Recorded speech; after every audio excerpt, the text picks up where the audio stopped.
பொறுப்பாளர், நாம் தமிழர் கட்சி பொறுப்பாளராக தொடக்க காலத்தில் நீங்கள் தான் இருந்துக்கிட்டு இருந்தீங்க. பிறகு விலகிட்டீங்க. திரும்பவும் வந்து நீங்கள் போய் சேர்ந்துருக்கீங்க. சேருவதை குறித்து ஒரு செய்தியாளர் சந்திப்பு, அது ஊடகம் வந்து புறக்கணித்த மாதிரி யாருமே வரல அப்படின்றதுலேருந்து நம்ம ஆரம்பிச்சிடும். அதை சொல்லியிருந்தீங்க. ஏன் வரல, அது உணர்றீங்களா? என்ன காரணமாக இருக்குன்னு நினைக்கிறீங்க சார்?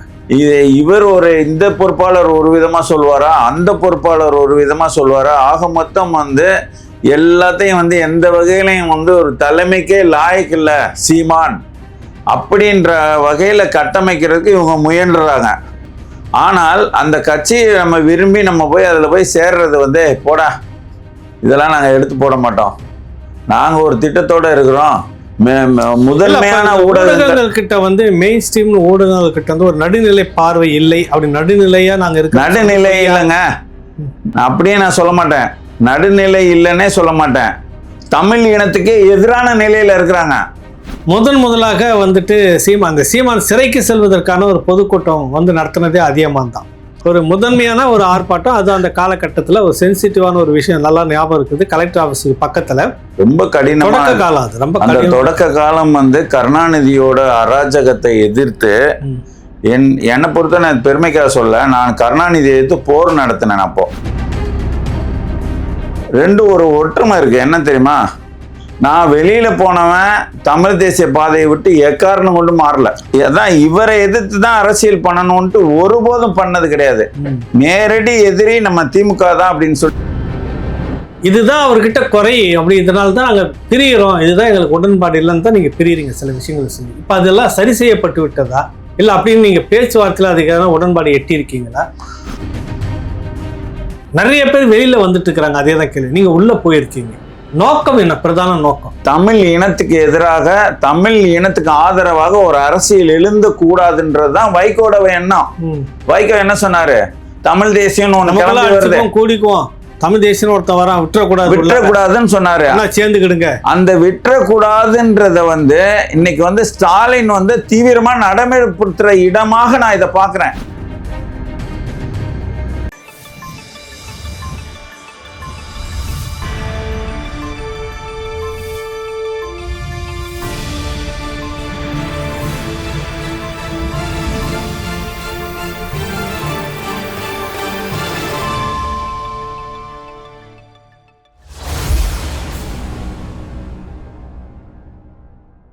ராவண பார்வையாளர்கள், தமிழ் உறவுகள் மற்றும் ராவண நல விரும்பிகளுக்கு வணக்கம். தமிழர் முன்னேற்ற கழகம், திராவிட முன்னேற்ற கழகன்ற மாதிரி தமிழர் முன்னேற்ற கழகத்தினுடைய தலைவராக இருந்த தோழர் அதியமான் அவர்கள் நேற்றிலிருந்து நாம் தமிழர் கட்சி தோழர் அதியமானாக வந்திருக்கிறார். அவரை நம்ம சந்திக்கிறோம், பேசுகிறோம்.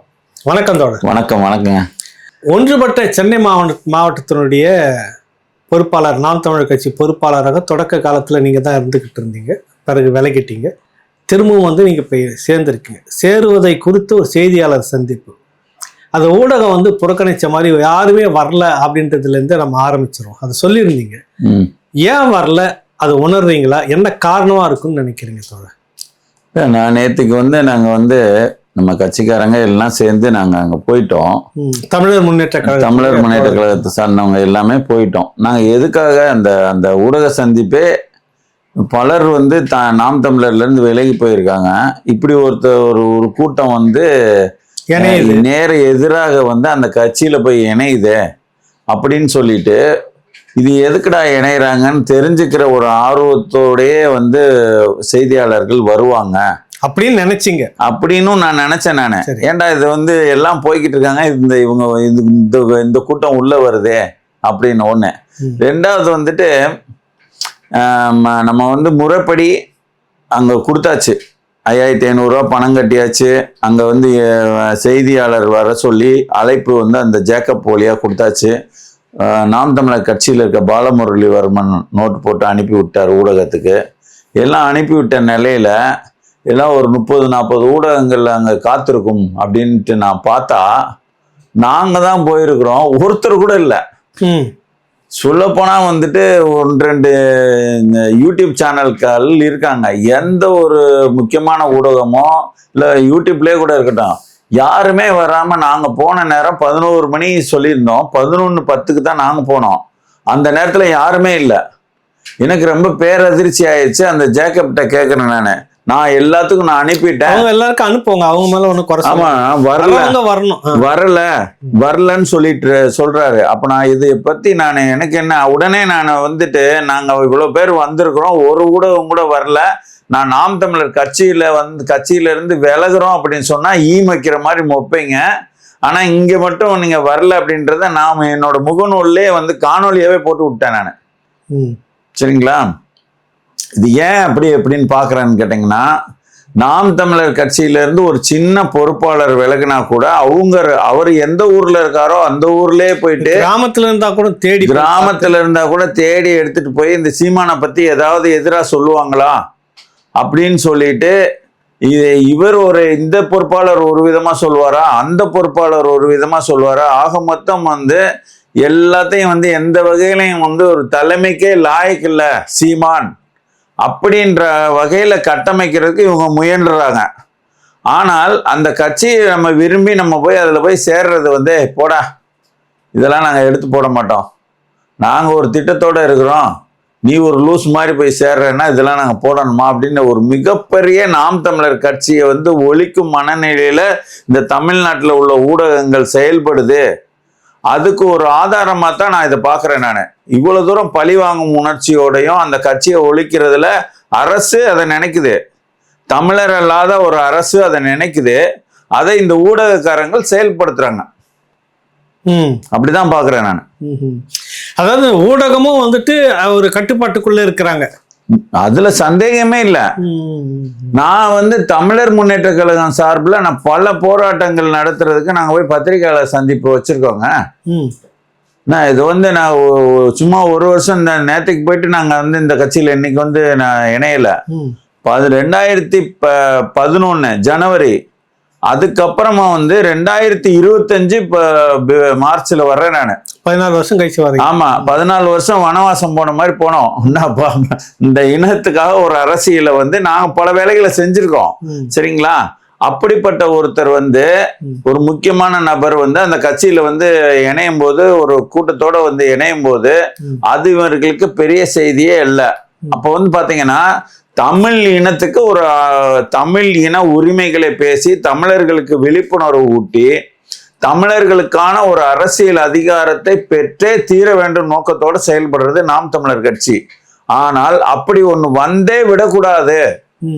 அதுக்கு ஆதரவான எந்த செய்தி வந்தாலும் அதெல்லாத்தையும் நாங்க திட்டமிட்டு இருட்டடிப்பு செய்வோம். அப்படி ஒரு செய்தியை வெளிவிட்டுட்டு, அப்ப நான் சேர்றேன்னா ஏன் சேர்றேன்னு நான் போய் சொல்லுவேன். சொன்னதுனால அப்ப ஏற்கனவே இந்த ஓடிட்டாங்கன்னு சொல்லிட்டு ஒரு அந்த நாம் தமிழருக்கு எதிராக பரப்புரை செய்த வாய்கள், இந்த ஊடகங்கள் எல்லாமே இப்படி ஒண்ணு நடந்திருக்கிறத காட்டும் போது என்ன ஆகும், இவங்க பொழப்புலயே மண்ணள்ளி போட்ட மாதிரி இவங்க என்ன நினைச்சாங்களோ கட்டமைச்சுக்கிட்டு போறோம், அதுக்கு எதிராக இருக்குது, இந்த செய்தியை போடக்கூடாதுன்னு முடிவு பண்றாங்க. அந்த முடிவு பண்றதுக்கு பின்னாடி தமிழ்நாட்டு ஊடகங்கள் தமிழ் இனம் சார்ந்த தமிழ் இன நல விரும்பிகள் கையில இல்ல. அது தெளிவா தெரியுது. அது நான் தமிழ் இனம் சார்ந்து எந்த ஊடகண்டா இருக்குன்னு சொல்லிட்டு போனா, எனக்கு தெரிஞ்சு இன்னைக்கு முன்னணியில இருக்கிறது நீங்க தான். ராவணா வகையொலி தமிழ் இனம் சார்ந்து எங்கெல்லாம் நடந்தாலும் இல்ல, நம்ம அது மக்கள் தான் முடிவு பண்ணணும். இல்ல நீங்க நாம் தமிழர் கட்சி சார்பு செயல்படுற சாட்டையாகட்டும் எல்லாம் இந்த ஊடகங்கள்லாம் இப்போ செயல்படுது. சரிங்களா? அதை தாண்டி ஒரு நான் சொல்றது ஒரு தந்தி தொலைக்காட்சி கொண்டுட்டு போற மாதிரி தந்தி தொலைக்காட்சி செயல்படுதா, இல்ல ஒரு புதிய தலைமுறை செயல்படுதா, இல்லைன்னா நியூஸ் 18 செயல்படுதா, வேற பாலிமர் செயல்படுதா, இப்படின்னு பார்க்கும்போது ஒரு தமிழ் தேசிய ஊடகண்டா. இப்போ வலைவழியா இருக்கிறவங்க எல்லாம் இப்ப நம்ம சொல்லலாம், இப்போ ராவணாவை சொல்லலாம், சாட்டையை சொல்லலாம், டிஎன் மீடியாவை சொல்லலாம், லகரம் இப்படின்றதெல்லாம் சொல்லலாம். ஆனா இதெல்லாம் வலைவழியெல்லாம் எத்தனை பேருக்கு கொண்டு போய் செய்தியை சேர்க்கும்? அது 10 லட்சம் பேருக்கு சேர்க்குதுன்னா இவங்க 1 லட்சம் பேருக்கு என்ன இப்படிதான் குறைந்த எண்ணிக்கையில கொண்டு சேர்க்க முடியும். அப்போ முதன்மையான ஊடகங்கள் கிட்ட மெயின் ஸ்ட்ரீம் ஊடகங்கள் கிட்ட ஒரு நடுநிலை பார்வை இல்லை. அப்படி நடுநிலையா நாங்க இருக்க நடுநிலை இல்லைங்க, அப்படியே நான் சொல்ல மாட்டேன். நடுநிலை இல்லைன்னே சொல்ல மாட்டேன். தமிழ் இனத்துக்கு எதிரான நிலையில இருக்கிறாங்க. தமிழ் இனத்துக்கு எதிரான நிலையில 90 விழுக்காடு ஊடகங்கள் இருக்குன்னு நான் இங்க சபையில குற்றம் சாட்டுறேன். நான் தமிழ் இனம் சார்ந்து ஒரு நல்லது நடந்துடவே கூடாதுன்னு செயல்படுகிறவர்களாக 90 விழுக்காடு இருக்காங்க. எல்லா ஊடகத்துக்குள்ளயும் அவங்க தலைமை தான் நுழைஞ்சு இருக்குது. ஆமா, நல்லது வாங்கப்பட்டிருக்கலாம். அதுதான். சரி, இப்ப 2010 போவோம். முதலாக வந்துட்டு சீமான் சிறைக்கு செல்வதற்கான ஒரு பொதுக்கூட்டம் வந்து நடத்தினதே அதிகமான் தான். சொல்றேன், அதாவது ஒரு ஆர்ப்பாட்டம் நடத்துறோம், ஒரு முதன்மையான ஒரு ஆர்ப்பாட்டம். அது அந்த காலகட்டத்துல ஒரு சென்சிட்டிவான ஒரு விஷயம் நல்லா ஞாபகம் இருக்குது. கலெக்டர் ஆபீஸுக்கு பக்கத்துல எல்லா கட்சி சார்பாகவும் நீங்க கூப்பிட்டுருந்தீங்க. தலைமை வந்து அதிகமாக நீங்க தான் பொறுப்பு, அதுக்கு பொறுப்பாளர் நீங்க தான், நாம் தமிழர் கட்சி நிர்வாகி. அப்ப அந்த கூட்டத்துல தான் என் மீனவனை நீங்க அடிச்சா இங்க இருக்க உங்க மாணவனை திருப்பி அடிப்போன்னு அவர் சொல்லி அது வழக்காகுது, சிறைக்கு போறாரு. அந்த ஒரு அப்படியான ஒரு களப்பணியில நீங்க அன்னைக்கு இருந்திருந்தீங்க. ஒரு 14 வருஷம் இடைவெளி, இன்னைக்கு திரும்ப உள்ள இந்த இடைவெளியை எப்படி பாக்குறீங்க நீங்க? அந்த சம்பவத்தை வச்சு எப்படி பாக்குறீங்க? இல்லை, அந்த சம்பவம் வந்து அது வந்து அண்ணனுக்கு அது முக்கியமான சம்பவமா இருக்கலாம். எனக்கு பொறுத்த வரைக்கும் நான் வந்து நாம் தமிழர்ல வந்து நான் மட்டும் இல்லை, அந்த ஆரம்ப கட்டத்தில் செயல்படுறதுன்றது ரொம்ப ரொம்ப வந்து ஒரு என்ன சொல்றது, ஒரு முள்ளு புதருக்குள்ள நுழைஞ்சு வழி அமைக்கிற மாதிரி ரொம்ப கடினமான காலம். அந்த தொடக்க காலம் வந்து கருணாநிதியோட அராஜகத்தை எதிர்த்து என்னை பொறுத்த நான் பெருமைக்காக சொல்ல, நான் கருணாநிதியை எதிர்த்து போர் நடத்தினேன் அப்போ. ஆமா, என்னோட அதிகமானாவே ஒரு முரட்டுத்தனமான போர்ன்ற மாதிரி, அதாவது போர் அதிகமா இருக்கும். அதாவது போர் தான் நடத்தினேன். கருணாநிதியை எதிர்த்து நான் வந்து போர் நடத்தினேன்னு சொன்னான்னா வந்து அது மிக இல்லை. ஏன்னு கேட்டீங்கன்னா, சென்னை முழுக்க 5 பக்கத்துக்கு வந்து 5 ஆட்டோல வந்து தலைவர் படம் போட்டு ஒரு நிகழ்ச்சிகளுக்கும் சுவரொட்டி அடிச்சு அனுப்பிவிட்டா அந்த 5 ஆட்டோவுமே அந்த 5 தானியுமே 5 காவல் நிலையத்துல புடிச்சுக்கிடுவாங்க. ஒன்னு தாம்பரம் பக்கம் போயிருக்கோம், ஒன்னு திருவெட்டியூர் பக்கம் போயிருக்கோம், ஒன்னு வந்து திருவான்மையூர் பக்கம் போயிருக்கோம், ஒன்னு அம்பத்தூர் பக்கம் போயிருக்கோம், இன்னொன்னு வந்துட்டு வேற ஒரு பக்கம் போயிருக்கோம் வச்சுங்க. இது 5மே வந்துட்டு அன்னைக்கு இரவெல்லாம் தூங்க முடியாது. அந்த தானியை வந்து வெளியில எடுத்தணும். அந்த சுவரொட்டியெல்லாம் வந்துட்டு ஒன்னு சுவரொட்டியை மொத்தமா வந்து பிடிங்கி வச்சுப்பாங்க, இல்லைன்னா வந்துட்டு ஒட்டின சுவரொட்டியை ஆளை வச்சு கிழிப்பாங்க. சரிங்களா? இப்படி நேரா வந்துட்டு நீ கிழிக்க நான் ஒட்டுவேன் அப்படின்னு சொல்லிட்டு அடங்கவே சுத்தமா அடங்காம நாங்க ஒரு இதை நீ யார் எங்களை வந்து நாங்க எங்க தலைவர் படம் போட்டு ஒட்டுறோம், நீ யார் கிழிக்கிறதுக்கு அப்படின்னு சொல்லிட்டு வந்து பாரு அப்படின்ற மாதிரி தான் நாங்க வந்து கட்சி நடத்தினது. அண்ணன் வந்துட்டு 2009 மாவீரர் தினப்போ கனடா போயிட்டாரு. நல்லா கேட்டுங்க, கனடா போயிட்டாரு. மாவீரர் தினத்தை நான் வந்து இங்க கோல்டன் பாரடைஸ் திருமண மண்டபத்துல நான் வந்து நடத்துறேன். போய் 8000 ரூபாய் பணம் கட்டியாச்சு. உடனே வந்துட்டு என்ன தெரியுமா, திருமண மண்டபத்துக்காரர் கூப்பிடுறாரு, சார் வாபஸ் வாங்கிக்கோங்க, அரசு அச்சுறுத்துறாங்கன்னு. நான் சொல்லிட்டேன், நானு திருமண மண்டபத்துக்குள்ள எதை வேணாலும் பேசலாம், என்ன சட்டப்படி திருமண மண்டபத்துக்கு வெளியில தான் இல்ல, திருமண மண்டபத்துக்குள்ள பேசுறதுக்கு அனுமதி இருக்குது. நான் வாபஸ் வாங்க முடியாது. இந்த அரசு மிரட்டுறதுக்கெல்லாம் என்ன மிரட்டாதுங்க, நாங்க கண்டிப்பா வருவோம், உங்க மண்டபத்துக்குள்ளதான் வச்சு நடத்துவோம், உங்களால முடிஞ்சதை பாத்துக்குங்க. திருமண மண்டபத்துக்காரர் கூட சண்டை. அவர் வந்து வேற வழி இல்லாம அனுமதிச்சிட்டாரு. அந்த மாவீரர் தினத்துல 700 பேர் கலந்துக்கிட்டாங்க. அந்த 700 பேருமே நாம் தமிழர் கிடையாது. அந்த இதுல வந்து அன்னைக்கு வந்து நிர்வாகிகளா இருந்தவங்க ஒரு 50 பேர் 100 பேர் தான் இருப்பாங்க. பொதுமக்கள் தான். மீதி எல்லாமே வந்து இன உணர்வால ஈர்க்கப்பட்டு வந்தவங்க. சரிங்களா? அப்படி ஒரு நிகழ்ச்சியை நாங்க வந்து நடத்தினோம். அன்னைக்கு வந்து விளம்பரம் கொடுத்திருந்தார் கருணாநிதி. அதுக்கு முதல் நாள் என்ன தெரியுமா, தடை செய்யப்பட்ட இயக்கத்தை ஆதரித்து பேசுவதோ எழுதுவதோ கூட்டம் நடத்துவதோ கூடாது, இல்லையால் கடும் நடவடிக்கை எடுக்கப்படும்னு ஒரு பக்க நிறைய விளம்பரம் எல்லா பத்திரிகையிலையும். எவ்வளவு அச்சுறுத்தல் பாருங்க, எவ்வளவு ஒரு கொடுங்க. அதாவது எவ்வளவு அச்சுறுத்தல்ன்றது வந்து இதுல என்ன தெரியுமா, அண்ணன் சீமான் வந்து ஊர்ல இல்லைன்னு தெரியும். அப்ப அந்த மிரட்டல் யாருக்கு? நீங்க தான் இங்க எடுத்து நடத்துறவங்களுக்கு தான் அந்த மிரட்டல். புரியுதுங்களா? அந்த மிரட்டல் நேரடியா எனக்கு தான். இப்படிப்பட்டவர் தான் இங்க தலைவரா இன்னும் கொண்டாடிட்டு இருக்கிறோம்ல. இப்படிப்பட்ட துரோகம் செய்த மறந்துட்டு ஆனால் வந்துட்டு நீ என்ன மிரட்டல்னா விட, நான் நடத்தி தான் தீர்வோம்னு சொல்லிட்டு நாங்க நடத்தினோம். சரிங்களா? அப்படி வந்து போர் நடத்தின மாதிரி நடத்தினது அந்த நிகழ்வு. அப்படிப்பட்ட வந்து இப்போ அதுல வந்து அதுக்கு அடுத்து ஒரு அண்ணன் வந்து நம்ம ஒரு போராட்டம் பண்ணும்போது வந்து சொல்ல போனா இது யார் நடத்துனாங்க அப்படின்னு சொல்லிட்டு என்னதான் கைது செஞ்சிருக்கணும். யார் கூட்ட பொறுப்போ, ஆனா அவர் வந்து அவரை வந்து பழி வாங்கினா தான் இந்த இயக்கத்தை முடக்க முடியும்னு சொல்லிட்டு அவர் மேல வழக்கு போட்டாங்க. இப்ப நாம வந்து அந்த இடத்துல இருந்து நாங்க இப்போ இங்க வந்ததுக்கும் பார்த்துட்டோம்னா ரெண்டு ஒரு ஒற்றுமை இருக்கு. என்ன தெரியுமா, நான் வெளியில போனவன் தமிழ் தேசிய பாதையை விட்டு எக்காரணம் கொண்டு மாறல. ஆமா, அவரு பண்ணிருக்கீங்க. அதே நேரத்துல இந்த விட்டு கொடுக்காமவும் பேசிருக்கீங்க. இப்படிதான் வந்திருக்கீங்க. எதிர் அரசியல் தான் பண்ணிருக்கீங்க. நான் வந்து வெளியில போயிட்டு அதாவது அண்ணன் சீமானோட கருத்துக்கள் சில நடவடிக்கைகள் பிடிக்கலன்ட்டு வெளியில போனே தவிர அவரை எதிர்த்து நான் கட்சி இவரை எதிர்த்து இவரை காலி பண்ணணும், இவரை ஒழிச்சு தேசியத்துக்கு எதிரானவர்களை எதிர்த்து தான் நீங்க அரசியல் பண்ணிருக்கீங்க. அதான் இவரை எதிர்த்து தான் அரசியல் பண்ணணும்ட்டு ஒருபோதும் பண்ணது கிடையாது. நேரடி எதிரி நம்ம திமுக தான் அப்படின்னு சொல்லிட்டு அன்னையில இருந்து நான் ஒரே கருத்துல பயணிச்சிருக்கேன். அவரும் ஒரே கருத்துல பயணிச்சிருக்காரு இன்னைக்கு வரைக்கும் மாறாம. இன்னைக்கு கூடுதலான செய்தி, நான் 2012 வந்துட்டு ஈவேராவை எதிர்த்துட்டேன். ஈவேரா போட்டு அடிச்சு நொறுக்க ஆரம்பிச்சுட்டேன். இன்னைக்கு எங்களை நேற்றைக்கு கூட வந்து அண்ணனோட சேர்ந்த கலந்தாய்வுல வந்து என்ன ஈவேராவை பத்தி பேசிக்கிட்டு இருந்தாரு. ஏன்னா அவர் தானே நம்மளை ஒண்ணு சேர்த்து வச்சிருக்கிறாரு. நீங்க இன்னும் 10 வருஷம் இங்க ஈவேராவை தொடரலன்னா 10 வருஷம் கழிச்சு தான் நான் வந்திருப்பேன்ட்டு அவர்கிட்ட சொன்னேன். நானு சிரிச்சாரு. ஏன்னு கேட்டீங்கன்னா அந்த இப்ப நம்ம என்ன அவரும் மாறல பாதை, நீங்களும் மாறல, அதுதான் எங்களை இணைச்சதுன்னு சொல்றீங்க. இணைச்சது.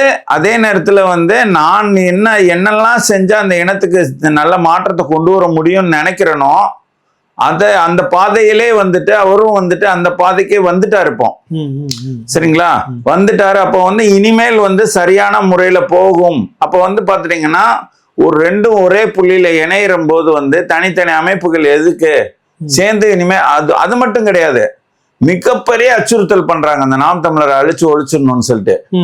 அப்படி நேரத்துல வந்து நம்ம பக்கபலமா நின்று அதை பாதுகாக்கவும் அதை இன்னும் வளர்த்து எடுக்க வேண்டியதும் நம்மளோட கடமையா இருக்கு. அப்படின்ற பொறுப்போட தான் வந்துட்டு அவர் வந்து இப்போ என்ன இருந்தாலும் அவர் நம்ம அண்ணன் என்ன, அவர் வந்து ஒரு பழமையான ஒரு அரசியல் பின்னணி குடும்பத்துல வந்து வளர்ந்து வர்றது கிடையாது. சில குறைகள் இருக்கும், அதை பார்த்துக்கலாம். அது நம்ம வந்து அது நமக்கு பெரிதா, நம்ம இனம் சார்ந்த அரசியல் வளர்ச்சி பெரிதா அப்படிங்கும்போது இதுதான் பெரிது அப்படின்ற ஒரு முடிவோட நாங்க இணைஞ்சிருக்கோம். சரி, இணையறதுக்கு முன்னாடி சில விஷயங்கள் பேச வேண்டியது இருக்கு. உங்ககிட்ட கேட்குன்னா, நான் வந்து உங்களையும் தெரிஞ்சவர் அவரையும் தெரிஞ்சு உங்களுக்கே தெரியும். இத்தனை ஆண்டுகளாக கவனிச்சுட்டு இருக்கிறேங்க என்ன நடக்குதுன்னு. இதுதான் அவர்கிட்ட குறை, அப்படி இதனால தான் நாங்கள் பிரிகிறோம், இதுதான் எங்களுக்கு உடன்பாடு இல்லைன்னு தான் நீங்கள் பிரிகிறீங்க சில விஷயங்களை சொல்லி. இப்போ அதெல்லாம் சரி செய்யப்பட்டு விட்டதா இல்லை அப்படின்னு நீங்கள் பேச்சுவார்த்தையில் அதுக்கான உடன்பாடு எட்டி இருக்கீங்களா? அது அந்த முடிவுக்கு பிறகுதான் நீங்க இணைஞ்சீங்களா? அவர்கிட்ட பேசுறீங்கல்ல, அவர்கிட்ட பேசலாம். கடந்த காலம் இந்த குறைகள்லாம் நமக்குள்ள இருந்துச்சு, அதனால தான் நான் வெளியில போனேன், இது இனி அது இருக்காது என்ற மாதிரி உங்களுக்குள்ள பேசிக்கிட்டீங்களா? இல்ல அப்படி பேசவே இல்லை. அதாவது வந்து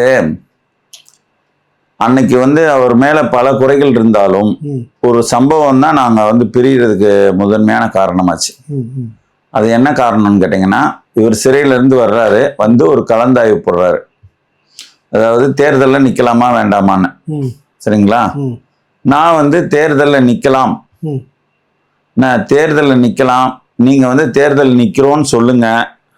சொல்லிட்டு 11 காலகட்டம் தேர்தல், அதான் 2010 கடைசியில வந்து நவம்பர் மாசம் டிசம்பர் மாசம் இது நடக்குது. டிசம்பர் ஒரு 10ஆம் தேதி கிட்ட வந்து இந்த கலந்தாய்வு நடக்குது.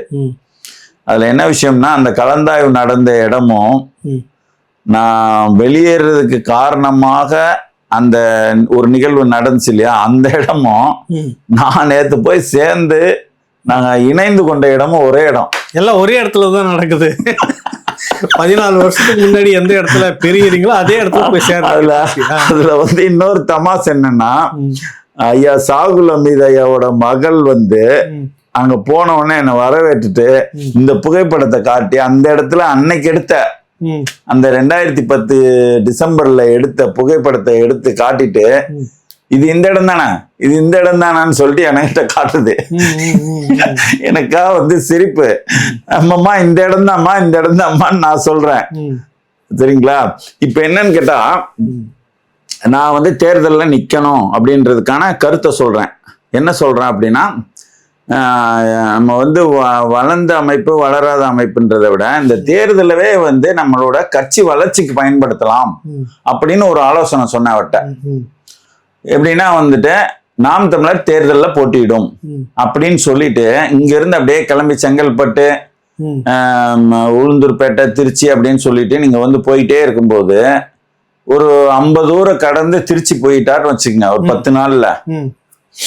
போன உடனே இந்த 10வது நாள்ல வந்து என்ன பண்ணுவான்னா தாம்பரத்துல இருந்து செங்கல்பட்டுல இருந்து ஒரு 4-5 பேர் கூப்பிட்டுருப்பாங்க. நான் வந்து உங்க கட்சியில தேர்தலில் நிக்கிறேன். அவன் யாருன்னே தெரியாது, புரியுதா? நாம் தமிழர்ல நான் இப்போ ஒரு தனியா சுயேட்சையாவே வந்து என்னன்னே தெரியாது தேர்தலில் தோக்க போறோன்னே தெரிஞ்சு தேர்தலில் நிக்கிறவங்க இருக்காங்க பாத்தீங்களா, அவனுக்குன்னு ஒரு கருத்து இருக்கும். ஏதோ ஒன்று சொல்லிட்டு அவன் என்ன பண்ணுவான், தேர்தலில் நிற்பான், நின்று ஒரு 10 லட்சம் 20 லட்சம் செலவு பண்ணுவான். சரிங்களா? இது வந்து ஒரு தமிழ் இனத்துக்கான ஒரு கட்சின்ற அளவுல பரப்புரை மாதிரியே ஆச்சு. ஒரு தேர்தல் இது வந்து தமிழ் இனத்துக்கான ஒரு கட்சின்ற அடிப்படையில் அன்னைக்கு தெரிஞ்சிருக்குது, மற்றதெல்லாம் தெரியலன்னு வச்சுங்க. அப்போ இதை வந்து இவர் சொல்லும்போது திருச்சி போய் சேரும்போது ஒரு 5 பேர் கூட்டிருப்பான். இவர் திருச்சி எல்லாம் முடிச்சு மொத்தம் முடிச்சுட்டு இங்க சென்னைக்கு வந்துட்டாரு திருப்பி. இப்போ அதே செங்கல்பட்டுல இருந்து 10 பேர் கூட்டிருப்பான். சரிங்களா? அந்த 10 பேர்ல தேர்தல் என்பது சும்மா வெறும் இன உணர்வை மட்டும் வச்சு சந்திக்க முடியாது. அந்த 10 பேர்ல யார் வந்து ஒரு 10 லட்சம் ரூபாய் செலவு பண்ணுவான்? சரியா? அந்த 10 லட்சம் எதுக்குன்னா இந்த கட்சி எதற்கு, இந்த கட்சி எதுக்கு வந்து இந்த தேர்தலுக்கு வந்திருக்கு? அரசியலுக்காக வந்து. அப்போ அதை வந்து விளம்பரப்படுத்துறதுக்கு, துண்டறிக்கைகள் கொடுக்கறதுக்கு. சரிங்களா? தலைவர் படத்தை போய் வரைஞ்சு தலைவர் படத்தை போய் வரைஞ்சு வைப்பான். தலைவரும் தெரிவாரு, இந்த கட்சியும் தெரியும். இந்த கட்சியவே முதல் அறிமுகப்படுத்தணும். சரிங்களா? அப்ப இந்த கட்சியவே அறிமுகப்படுத்தணும். ஏன்னா வந்து நான்லாம் வந்து முத வந்துட்டு இந்த கட்சி யாரு, அண்ணன் சீமான கூட நிறைய பேருக்கு தெரியாது. இவர் தான் சீமான், இவர் வந்து இங்க போய் பரப்புரை இப்படி ஏதாவது ராமேஸ்வர கூட்டத்துல பேசினாரு அப்படின்னு தொடக்க காலத்துல அறிமுகப்படுத்தி நாங்க வந்து கொண்டு போய் அப்படி அந்தந்த கட்டத்துல இருந்து வளர்ந்து வர்ற நானு இப்படி யோசிக்கிறேன்.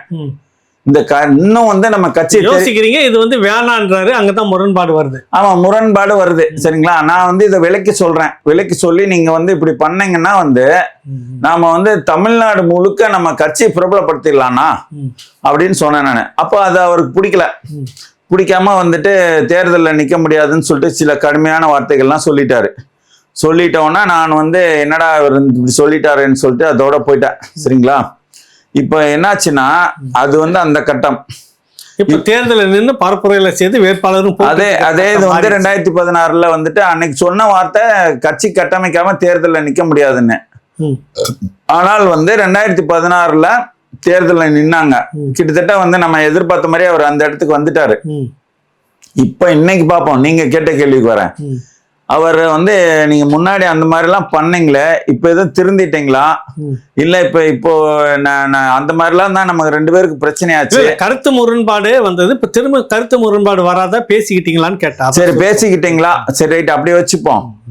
அண்ணா இல்ல வந்து அவர் என்ன கேட்கலாம், நீ அன்னைக்கு இப்படி இருந்தே இப்ப மாறிட்டியா, வந்து கேள்வி கேட்டுக்கிட்டு கிடந்தே, நீ இப்ப மாறிட்டியா? அதான் அப்படி கூட வச்சுக்கலாம். அவர் பக்கம் நியாயம் இருக்குல்ல கேட்கறதுக்கு. அவர் பக்கம் எனக்கு முடக்கா கேட்டு மாறிட்டியா, சும்மா வந்து கேள்வி கேட்டுக்கிட்டு கிடப்பே, இப்ப மாறிட்டியா, நீ பக்குவப்பட்டியான்னு அவர் என்ன கேட்கலாம். இப்போ நான் வந்துட்டு நான் என்ன புரிஞ்சுக்கிட்டேன் அப்படின்னா, இப்போ நான் ஈவேராவை 2016 கையில எடுத்தேன். 12 எதிர்ப்பேன். ஒருவேளை அவரை எடுத்திருந்தாருன்னா நாம் தமிழரே கூட காலி பண்ணிருப்பாங்க. சரிங்களா?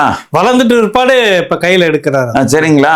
அப்போ இப்ப நான் வந்து திமுகவை கூட நான் தெலுங்கர் முன்னேற்ற கழகம்னு 2021 சொல்லியிருக்கேன். அது அவருக்கும் தெரியும், ஆனா அவர் எடுக்கல. சரியா? அப்போ ஒரு கட்சியை வந்து வளர்ச்சி பாதை கொண்டு போகும்போது சில விஷயங்களை செய்யக்கூடாது, இப்போ இதை செய்யணும், இப்ப ஒரு தலைமைன்றதால அந்த நோக்கம் அதான் இப்ப இதை செய்யணும், இப்ப இதை செய்யக்கூடாது அப்படின்ற மாதிரி வந்து இவருக்குள்ள ஒரு கட்டமைப்பான ஒரு புரிதல் இருக்குது.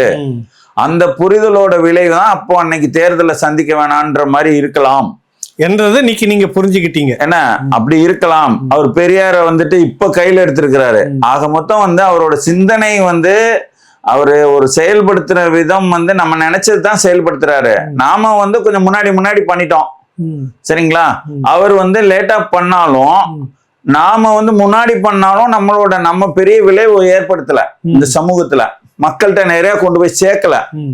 ஆனா அவர் தாமதமா பண்ணாலும் ரொம்ப ஆணித்தரமா வந்து வலிமையா வந்து அந்த விஷயத்த கொண்டு போய் சேர்க்கிற அளவுக்கு வந்து இன்னைக்கு ஒரு நல்ல ஒரு அரசியலை வந்து கட்டமைச்சிருக்கிறாரு. இப்போ ஒருத்தர் வந்து ஒரு எண்டு பாயிண்ட்னு சொல்லுவாங்க. எல்லாரும் ஓடுனாலும் அந்த கடைசி முடிவு என்னன்ற பார்ப்பாங்க. அப்போ வந்து பாத்தீங்கன்னா ஒரு வெற்றியை ஈட்டு தருவதற்கு ஒரு வெற்றி பாதையில அவர் தமிழ் தேசியத்தை கொண்டு போய் நிறுத்திட்டாரு. 8.1 விழுக்காடு வாக்கு வாங்கி, ஏன்னா தமிழர்கள்ட்ட இந்த வாக்கு வாங்குறது மணல்ல கயிறு திரிக்கிற மாதிரி. சரிங்களா? அப்போ அப்படிப்பட்ட விஷயத்த வந்து ஒரு செஞ்சு அவர் வந்து ஒரு வெற்றி பாதையில போய்கிட்டு இருக்கிறவரா மாறிட்டாரு. அவர் வந்து அப்ப அவர் என்ன சொல்லுவாரு, டே இப்படி எல்லாம் இருக்கு போய் தாண்டா இது வந்திருக்குன்னு சொல்லுவாரு. அதை போய் நான் மாத்தி சொல்ல முடியுமா? முடியாது. அப்போ வந்துட்டு அவரோட சிந்தனையில வந்துட்டு சிந்தனையோட விஷயம் ஒரு ஒரு ஒரு என்ன சொல்றது, ரிசல்ட் ஓரியன்டா மாறுது. சரிங்களா? ஒரு உங்களோட ஒரு முடிவு நல்ல முடிவு கொடுக்கக்கூடிய விஷயமா அங்க மாறுது. மாறும்போது வந்துட்டு நாம வந்துட்டு என்ன செய்வோம், இந்த முரண்கள்லாம் வந்து சின்ன சின்ன முரண்கள் இதெல்லாம் முக்கியத்துவம் கொடுக்காம, சரி நம்ம வந்து அவர் சொல்றதை கேட்டுக்கிட்டு நம்ம வந்து செயல்படுவோம். அவர்கிட்ட போயிட்டு இது சரியில்லை அது சரியில்லைன்ட்டு நம்ம வந்து முன்னாடி வந்து நிறைய விவாதம் பண்ணுவேன் நானு. சரிங்களா? அந்த காலகட்டத்துல அப்போ வந்து எங்க எனக்கும் அவருக்கும் பிரச்சனை வரும்னா, இதை இப்படி செய்யலாம், இது சரியில்லை. அவர் ஒண்ணு இப்ப தேர்தலில் நிக்க கூடாதுன்றது அவரோட முடிவு. தேர்தலில் நிக்கணும், நான் வந்து ஆலோசனை தான் கேட்கறாங்க, நம்ம ஆலோசனையை சொல்றோம், நிக்கலான்ற ஆலோசனைய. சரிங்களா? அப்ப அந்த இடத்துல வந்து இது நிக்க கூடாதுடா தம்பின்னு சொல்லாம அவர் வந்து கொஞ்சம் கோவமா சொல்லிட்டாரு. சரிங்களா? அப்போ அந்த இடத்துல வந்து முரண்பட்டு நம்ம வெளியில வந்தோம். இப்போ இனிமேல் வந்துட்டு இவர் வந்து இப்படி வந்து ரிசல்ட் ஓரியன்டா நல்லபடியா வந்துட்டு ஒரு இதை கட்சி கட்டமைச்சு கொண்டு போயிருக்கிறாரு. அவருக்கு வந்து சில இது இப்பயும் நான் சொல்றேன் நானே, அண்ணனுக்கு இன்னும் சில விஷயங்கள்ல மாற்றம் தேவை. அதுல வந்து எனக்கு மாற்று கருத்து கிடையாது. ஏன்னா கால தேவை கருதி அவர் நகர்த்துறாரு. ஆமாமா, சில விஷயங்கள்ல வந்துட்டு இன்னைக்கு ஒரு வெளியில போயிட்டு ஒரு சில சின்ன சின்ன பேச்செல்லாம் வந்துட்டு பெருசுபடுத்தி அவன் எதிரி கையாளுறான். இடத்த கொடுக்க கூடாதுன்றீங்க. சரிங்களா? அந்த இது வந்து இவர் கொடுக்க கூடாது. சரிங்களா? சரி, அந்த சின்ன சின்ன விஷயங்கள்ல வந்து மாற்றம் தேவைன்றது வந்து இப்ப எனக்குள்ள இருக்குது. அதையும் வந்துட்டு அவர் வந்து போற வழியில வந்து அதை மாத்திக்கிடுவார்ன்ற நம்பிக்கையும் இருக்குது. அதனால நான் அதை பெருசுபடுத்தல. இல்ல, அதான் அந்த நம்பிக்கையில தான் இப்ப நீங்க உட்காந்து அவர்கிட்ட பேசுனீங்க.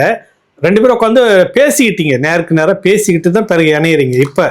இப்போ அதை நாங்க வந்து இணையும் போது அந்த சந்திப்பை நீண்ட காலம் கழிச்சு 2 பேரும் சந்திக்கிறீங்க நேருக்கு நேரா. எப்படி இருந்தது அந்த சந்திப்பு? இல்ல, நீண்ட காலமா வந்து நான் அண்ணன்ட்ட போயிட்டு நான் ஒரு இயல்பானவன். நானு 14 வருஷம் கழிச்சு. ஆமா, 14 வருஷம் கழிச்சு நாங்க 2 பேரும் வந்துட்டு அங்க வந்து நாங்க ஏற்கனவே சந்திச்சிட்டோம். என்ன அண்ணனை 14 ஈரோட்ல 14 வருஷம் கழிச்சு நான் 2 பேரும் கட்டி பிடிச்சிட்டோம். நான் தான் வந்துட்டு அண்ணனை வந்து இறுகி கட்டி பிடிச்சிட்டேன். என்ன அவரும் என்னை கட்டி பிடிச்சி வந்து ஒரு அன்பை பரிமாறிக்கிட்டோம். அங்கேயே சேர்ந்துட்ட மாதிரி அது முடிஞ்சு போச்சு. என்ன அதனால அங்க அந்த பேசிக்கிற நேரம் கிடைக்கல.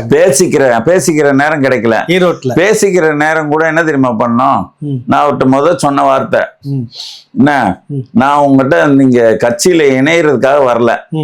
சரிங்களா? நான் வந்து சில விளக்கங்களை கேட்பதற்காக தான் வந்திருக்கேன். இப்ப சந்திக்க போனப்போ அவர் உண்மையிலேயே முன்னாடி ஆமாமா 3/4 மணி நேரம் பேசணும். அப்ப அவர் நினைச்சிருப்பாரு, டே வந்துட்டான்டா இவன், இன்னும் மாறல போல இருக்கு. சரி, வந்து என்ன பேசலாம் பாரு அப்படின்னு தான் நினைச்சிருப்பாரு. சரி, அப்ப நான் வந்துட்டு என்ன பண்ணேன், பொறுமையா பதில் சொன்னாரு. இல்ல ஆமா, நான் அண்ணன் தம்பி வந்து அவரை அண்ணனை வந்து செக் பண்றேன்னு வச்சுங்களேன், டெஸ்ட் பண்றேன். அப்படி இல்ல, நான் என்னோட இயல்பு நேரடியா கேட்டுருவேன். நான் கேட்டேன் அண்ணன்ட்ட, என்னன்னா வந்துட்டு இதுதான் சரிப்பா சொல்லுப்பா அப்படின்னாரு. சொல்லுப்பானோன்னா இந்த மாதிரி என்னன்னா நிறைய பேர் கட்சி விட்டு போய்கிட்டு இருக்காங்க. என்ன அது வந்து ஒரு கட்சிக்கு வந்து கெட்ட பேரை உண்டாக்கும் இல்லையா? அப்ப நம்ம அதெல்லாம் தவிர்க்கணும் இல்லையா? அப்படின்ற மாதிரி கேள்விகளை வச்சேன் நான். வச்சு இந்த காளியம்மாள்ல இருந்து அந்த திருச்சி பிறப்புல இருந்து இல்ல எல்லாரும் சொல்றீங்க, எல்லாரை பத்தியும் வந்துட்டு எனக்கு தெரிஞ்சு எல்லாரை பத்தி கடைசியா அந்த மகேந்திரன் அப்படின்ற வரைக்கும் நான் கேட்டேன். நான் கேட்டு வந்து ஒரு சில விளக்கங்கள் சொன்னார் அவரு. அப்புறம் இன்னொன்னு அவர்கிட்ட நான் கேட்டேன். நான் நீங்க வந்து ஒரு விஷயம் வந்துட்டு மாத்திக்கிடணும்னா நீங்க வந்து எல்லா விஷயத்தையும் நீங்களே பாக்குற மாதிரி நான் வெளியில இருந்து பாக்குறேன்னு எனக்கு அப்படி தெரியுது பண்றீங்க. ஆமா ஆமா, ஒரு ஒரு ஒரு கடுமையான பணிதான் அது. எல்லாத்தையும் அவர் தலையில போட்டுக்கிற மாதிரி வேற வழி இல்ல அங்க. அதான் விஷயம். அதைத்தான் நான் கேட்டேன். நானு இப்போ இதே சொன்னேன், அண்ணாமலை இருக்கிறாரு, நாளைக்கு என்ன பிரஸ் மீட்ல என்ன பேசணும், உடனே அவருக்கு தகவல் எல்லாம் எடுத்து கொடுத்துருவாங்க. அதெல்லாம் இப்படி பாத்துக்கிட்டா ரைட், இதை போய் பேசலாம், சரியான பாயிண்ட் கிடைச்சிச்சு அப்படின்ட்டு கிளம்புவார் அவரு. ரொம்ப ஒரு டென்ஷன் இல்லாம ஒரு அரசியலை பண்ணுவார் வச்சுங்களேன். அந்த அளவுக்கு ஒரு கட்டமைப்பு, யார் எதை பண்ணணும், கிட்டத்தட்ட எல்லா அரசியல் கட்சி தலைவர்களும் ஆமா அப்படி இருக்குது. ஆனா இங்க வந்து நம்ம கேள்விப்படுறோம், அண்ணா எனக்கு வந்து முன்னாடி எல்லாம் வந்து மெசேஜ் நான் போட்டா ரிப்ளை பண்ணுவாரு, ஆனா ஒரு 6 மாசமா எனக்கு ரிப்ளை பண்ணல, அதனால நான் ஓடிட்டேன். சரிங்களா? அப்ப வந்து இவர் எல்லாருக்கும் ரிப்ளை பண்ண, இப்படி எல்லாருக்கும் பதில் சொல்லிக்கிட்டு ஒரு தலைவனால எல்லாத்தையுமே எப்படா தலையில தூக்கி வச்சுட்டு தெரிய முடியும்? எல்லாத்துக்கும் பதில் சொல்லிட்டு இருக்க முடியாது, அதான் சிக்கல் என்ன. அப்ப வந்து எல்லாருக்குமே வந்து நேரடி தொடர்பா வந்து இருந்துகிட்டு அதுல வந்து ஒருத்தன் வந்து ஒருத்தன் கேள்வி கேட்பான், அந்த கேள்விக்கு தம்பி இப்படி இல்லடான்னு சொல்லிடலாம். ஒருத்தன் விவாதம் மாதிரி வந்துட்டு நீங்க இப்படி பண்ணக்கூடாதுன்னு கேட்டான்னா இவர் என்ன நேரம் வேற ஒருத்தட்ட பேசி இருந்திருப்பாரு, உடனே கடுப்புல ஏதாவது ஒண்ணு சொல்லிட்டாருன்னு வச்சுங்க, அவன் இதை கொண்டு காமிச்சு அவன் என்ன பண்ணுவான், இப்படி பேசிட்டாரு அப்படி பேசிட்டான்னு பல சிக்கல்கள். இந்த இப்ப என்ன பார்த்தோம் நம்ம, அதாவது வந்து இந்த நம்ம காளியம்மாளை பேசுனதை உனக்கு பெரிய இஷ்யூ ஆயிடுச்சு அது. சரிங்களா? அப்ப இந்த மாதிரி விஷயங்கள்ல இருந்து எல்லாமே வந்து ஒரு இவர் வந்து எனக்கு தெரிஞ்சு நான் உண்மையில நான் அப்படிதான், நான் என்னோட எதிர்பார்ப்பும் கூட இதுதான், இவர் வந்து பணிகளை குறைச்சிக்கிடணும். பணிகளை குறைச்சிக்கிட்டு இவருக்குன்னு நான் இந்த வேலையெல்லாம் செய்யணும், நீங்க இந்த வேலையெல்லாம் செய்யணும், நீங்க இந்த வேலையெல்லாம் செய்யணும். அந்த 3/4 மணி நேரம் நீங்க பேசிட்டீங்களா, சொன்னீங்களா? நீங்க இதெல்லாம் சொன்னீங்களா? கேட்டுக்கிட்டாரா? நீ ஏன் கேட்டல? கேட்டாரு. அதான் சொல்றேன், கேட்டுக்கிட்டாரு. எங்க அண்ணன்ட்ட மாற்றம் வந்திருக்குன்னு நான் தெரிஞ்சுக்கிட்டீங்க. இருக்கக்கூடிய விஷயம். ஆமா, 3/4 மணி நேரம் இடையில கொஞ்சம் கடுப்பானாரு. என்ன நீ சரி, இடையில ஒரு 1/2 மணி நேரம் 3/4 மணி நேரத்துல ஒரு 1/2 மணி நேரத்துக்கிட்ட வந்து ஆகும்போது கடுப்பானாரு. என்ன நீ சும்மா போனவங்களை பத்தி கேட்டுக்கிட்டு இருக்க, சரி அப்படின்னு கடுப்பானாரு அவரு. நான் சொன்னேன், நான் புரிதலுக்கு வந்து முடிவுக்கு வந்தீங்க. இப்போ எனக்கு வந்து அவர் அப்படி அந்த 3/4 மணி நேரம் பேச்சுல ஒரு இடம் வந்து வரும்போது எனக்கு ரொம்ப வந்து அப்படியே நெஞ்ச புளிற மாதிரி ஆயிடுச்சு எனக்கு. அது என்ன கட்டம்னு கேட்டீங்கன்னா, நான் ஒரு வார்த்தை கேட்டேன் அவர்கிட்ட, நான் இப்படி எல்லா விஷயத்தையும் நீங்களே தலையில போட்டு சுத்திக்கிட்டு இருந்தீங்கன்னா உங்களுக்கு தானே வந்துட்டு மன அழுத்தமே வந்துடும். என்ன அதை வந்து நீங்க வந்து பணிகள்லாம் பகிர்ந்தளிச்சு, என்ன ஒரு சாதாரண ஒரு ஒரு விளையாட்டு மைதானத்துக்கு போறோம், கால்பந்து விளையாட்டுக்கு போனோமா ஆடுனோமா வந்தோமான்ற ஒரு மனநிலை வேற. என்ன அப்படி ஒரு மனநிலையோட நம்ம வந்து கொண்டு போகலாம் அப்படின்றது வந்து அதுக்கு தகுந்த மாதிரி நீங்க பண்ணணும். என்ன எல்லாத்துக்கும் நீங்க வந்து கான்டாக்ட் பண்ணிக்கிட்டு இப்படி என்னன்னா அப்படின்ற மாதிரி சொல்லும்போது வந்து அவர் ஒன்று சொன்னாரு. என்னன்னா, நீங்க எதுக்கு வந்து இந்த செய்தி அனுப்புறது போறது இதெல்லாம் வந்து நீங்க பண்றீங்க அப்படின்னு கேட்டேன் நான். அப்போ ஒரு வார்த்தை சொன்னாரு, ஒருத்தன் வந்து இந்த நிதி கொடுக்குறவனுங்க செலவா நிதி கொடுக்கல, என்ன அந்த நிர்வாகி கேட்டும் கொடுக்கலன்னு வச்சுங்க, ஆனா வந்து அந்த இடத்துல கூட வந்துட்டு என்னப்பா கொஞ்சம் பார்த்து அனுப்பி விடுப்பா அப்படின்றது ஒண்ணு. அடுத்து வந்து ஒரு வேலை, அப்ப வந்து இவர் வந்து அண்ணன் சொல்லிட்டாருன்னா 10 மடங்கு வேகமா வேலை செய்வான். அதே இது வந்துட்டு வேற ஒருத்தர் சொன்னா ஒரு மாதிரி இப்படி எல்லாம் இருக்குது. என்ன ஒரு 5000 ஒரு 10,000 அந்த மாதிரி கேஸுக்கு கூட வந்துட்டு நான் வந்து சில நேரம் பேசணும்னு ஒரு சிலர், எல்லாரும் கிடையாது, அப்படிலாம் நினைக்கிறாங்க அப்படின்னு சொல்லும்போது எனக்கு வந்து ஒரு எந்த ஒரு தமிழ்நாட்டுல எந்த ஒரு தலைவனுக்கும் இப்படி இப்படி ஒரு நிலைமை இருக்கவே இருக்காது. ஆனால் நான் ஒரு கட்சி நடத்தின அனுபவத்துல சொல்றேன், நானு இந்த தமிழர்கள்ட்ட நம்ம ஒரு நிதி வாங்குறதோ போறதோ என்ன அப்போ வந்து இந்த மாதிரி எல்லாம் உண்மையான்னு கேட்டா சத்தியமா உண்மை. ம். அவர்கள் இவர் பேசணும், இவர் பேசினா செய்வோம் ம். அப்படின்ற இருக்குது இல்லையா? அது என்ன உணர்வு இருக்குது? அவர் சொன்னாதான் நம்ம கொடுப்போம்.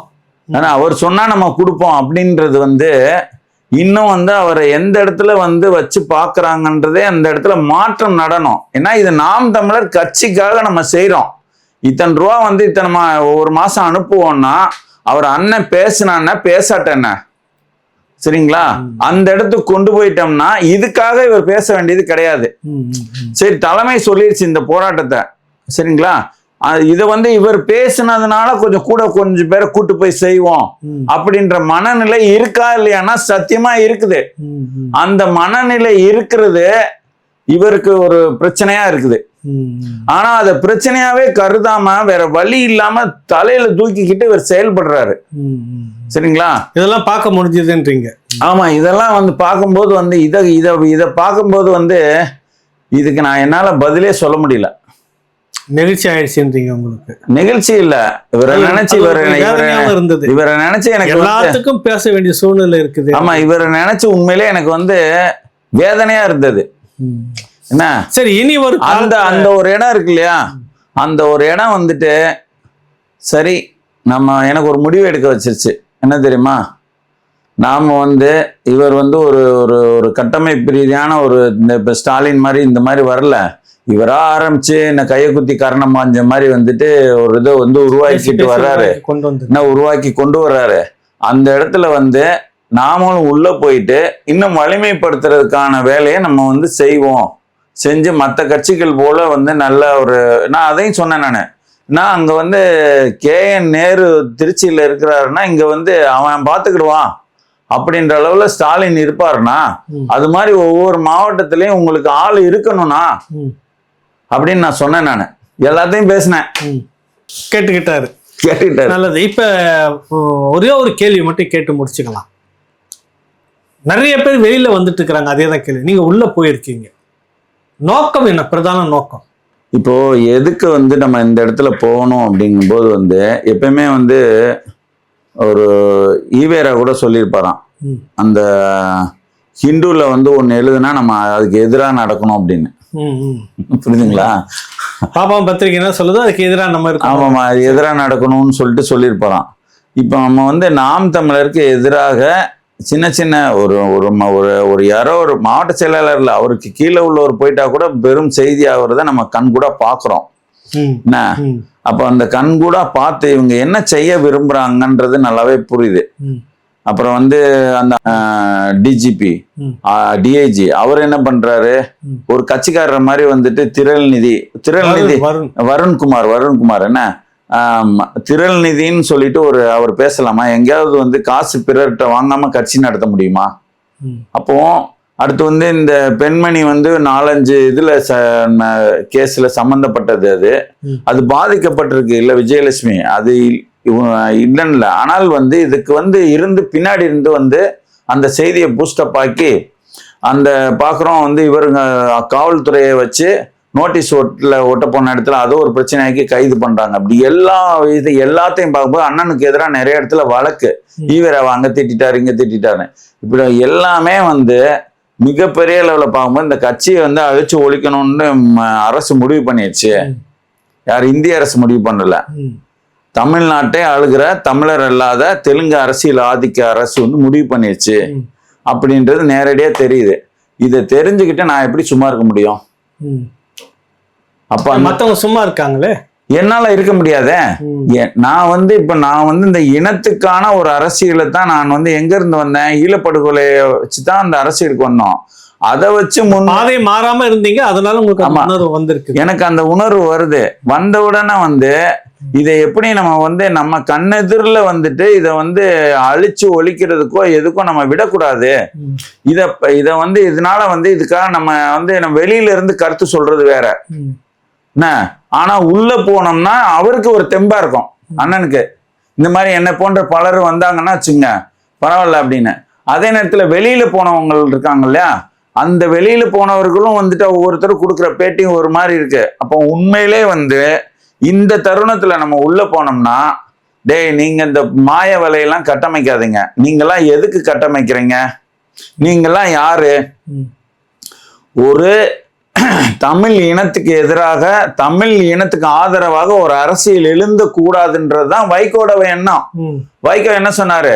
தமிழ் தேசியம் ஒண்ணு கிளம்பி வருது, கூடிக்குவோம், தமிழ் தேசியம் ஒருத்த வரான், விட்டுறக்கூடாதுன்னு சொன்னாரு. சேர்ந்துக்கிடுங்க. அந்த விட்டுறக்கூடாதுன்றத இன்னைக்கு ஸ்டாலின் தீவிரமா நடைமுறைப்படுத்துற இடமாக நான் இதை பாக்குறேன். சரிங்களா? அவர்கள் எல்லாம் கூடி சேர்ந்து, அதாவது நம்ம விட்டுறக்கூடாது இப்பன்னு தாங்கி பிடிக்கணும்னு நிக்கிறீங்க. அதான் சரிங்களா? நீங்க ஒழிக்கணும்னு நினைக்கிறீங்க.